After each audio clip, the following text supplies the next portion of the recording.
Në këtë video do t'ju tregoj se si mund të bëni vetë llogaritjen e një fasade të cilën doni ta termoizoloni duke qenë nga zyra, nga shtëpia apo diku tjetër. Ju duhet vetëm një celular ose një kompjuter dhe mjafton të vizitoni në Google sangobain.al.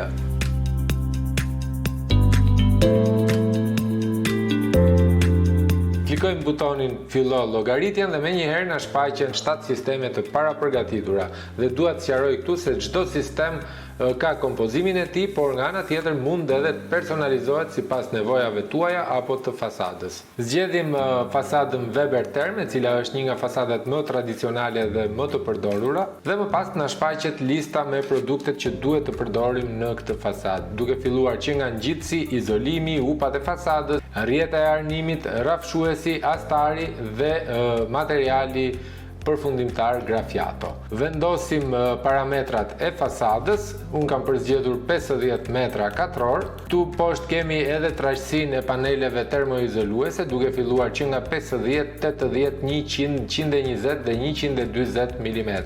E thënë ndryshe 5, 8, 10, 12 dhe 14. Zgjedhim dhe opsionin zgjidh strukturën e fasadës, pra beton, tulle plot, tull me vrima, blok betoni apo tulla të lehtësuara. Unë kam zgjedhur beton. Kemi dhe opsionin e përzgjedhjes ndërtimi i ri, rinovimi i fasadës së vjetër apo strukturë druri. Unë kam zgjedhur ndërtimi i ri dhe shkojmë tek butoni ngjyrosja. Sigurisht që në bazë të katalogut të Weber ne mund zgjedhim edhe ngjyrën që duam t'i japim fasadës tonë, por gjithashtu mund zgjedhim edhe llojin e grafiatos. Në këtë rast kemi granulometrin, shtypim butonin llogarit. Më pas na shfaqet lista me të gjitha materialet për sipërfaqen tonë që kemi përzgjedhur, 50 metra katror, të cilën mund ta ruajmë edhe si PDF, por edhe mund ta dërgojmë si email tek distributori Sangobain. Nëse keni ndonjë pyetje apo ndonjë paqartësi, mos hezitoni të na shkruani në komente, por edhe në adresat tona zyrtare të emailit.